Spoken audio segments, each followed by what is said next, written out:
সুপ্রিয় শিক্ষার্থী, নিশ্চয়ই তোমরা অনেক ভালো আছো।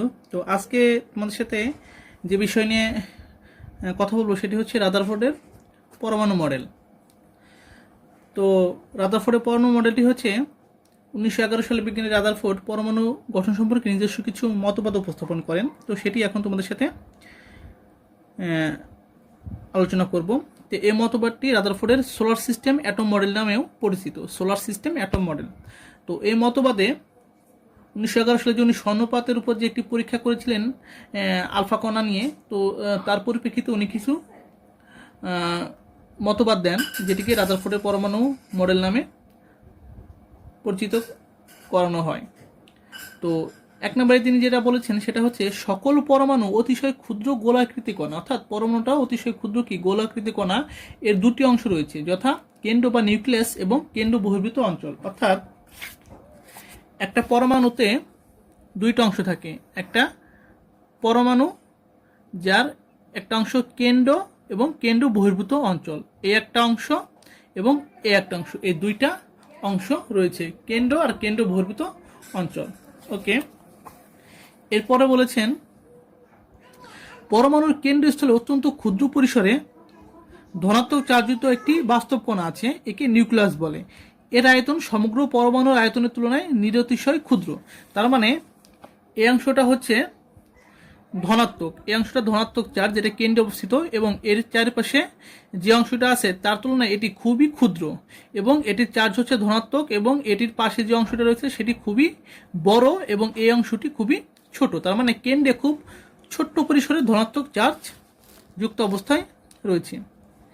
এরপরে বলেছেন পরমাণুর প্রায় সবটুকু ভর এর নিউক্লিয়াসে পুঞ্জীভূত, তাই মোটামুটিভাবে নিউক্লিয়াসের ভরই পারমাণবিক ভর।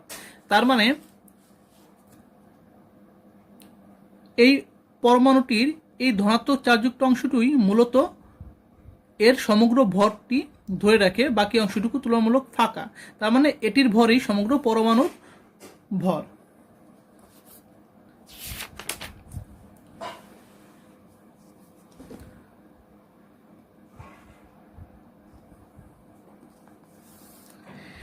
এরপরে 4 নম্বরে বলেছেন সৌরমণ্ডলে সূর্যের চারিদিকে আবর্তনীয় গ্রহসমূহের মতো পরমাণুতে নিউক্লিয়াসের চতুর্দিকে কক্ষপথে কতগুলো ঋণাত্মক কণিকা সর্বদা ঘূর্ণায়মান, এদেরকে ইলেকট্রন বলে। অর্থাৎ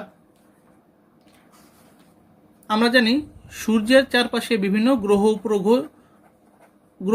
বলতে গ্রহগুলো ঘুরে, গ্রহকে কেন্দ্র করে বিভিন্ন উপগ্রহ ঘুরে। যাই হোক, সূর্যের চারিদিকে যে গ্রহগুলো ঘুরে, এরকম একটা পরমাণুতে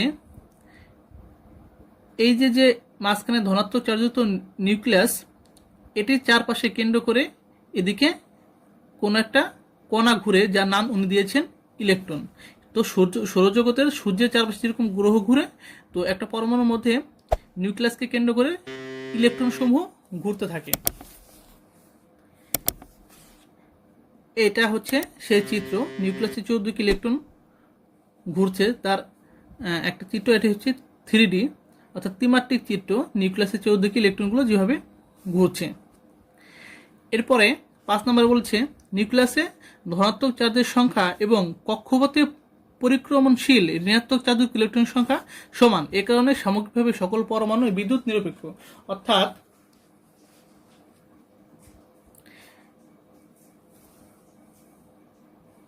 এইখানে কেন্দ্রে যে ধনাত্মক চার্জের পরিমাণ এবং চারপাশে যে ঘূর্ণনরত ইলেকট্রন, তাদের চার্জ পরস্পর সমান। অর্থাৎ এখানে ঋণাত্মক চার্জের সংখ্যা এবং মাঝখানে ধনাত্মক চার্জের সংখ্যা পরস্পর সমান, যার ফলে এটা সামগ্রিক পরমাণুটি একটা কি বিদ্যুৎ নিরপেক্ষ। অর্থাৎ এটা চার্জ কি চার্জ শূন্য অবস্থায় থাকে, চার্জ শূন্য অবস্থায় থাকে। এখানে ঋণাত্মক চার্জের সংখ্যা এবং ধনাত্মক চার্জের সংখ্যা পরস্পর সমান। এরপরে 6 নম্বরে বলছে ঘূর্ণনরত ইলেকট্রন সমূহের উপর দুই প্রকারের বল কাজ করে। এই যে ঘূর্ণনরত ইলেকট্রনের চারপাশে যে ইলেকট্রনগুলো ঘুরতেছে, এরপর দুই ধরনের বল কাজ করে। একটা হচ্ছে নিউক্লিয়াস ও ইলেকট্রনের মধ্যে বিরাজিত কেন্দ্রমুখী স্থির বিদ্যুৎ আকর্ষণ বল, অর্থাৎ এর চার্জ হচ্ছে মাইনাস, এর চার্জ হচ্ছে প্লাস, যার ফলে এদের মধ্যে একটা কেন্দ্রমুখী একটা স্থির বিদ্যুতিক আকর্ষণ বল কাজ করে। এবং ঘূর্ণনের ফলে সৃষ্ট কেন্দ্র বিমুখী বল, এবং এটা যখন ঘুরছে তখন এটি এটা কেন্দ্র বিমুখী বল, মানে এইদিকে একটা বল কাজ করবে। তার মানে এইদিকে হচ্ছে স্থির বিদ্যুতিক বল এবং এইদিকে হচ্ছে কেন্দ্র বিমুখী বল কাজ করে, যার ফলে দুই বল দুই দিক থেকে নিষ্ক্রিয় হয়ে যায়। এর দুপ্রকার বলের মান পরস্পর সমান ও বিপরীতমুখী, যার ফলে এটা একটা স্টেবল অবস্থায় থাকে।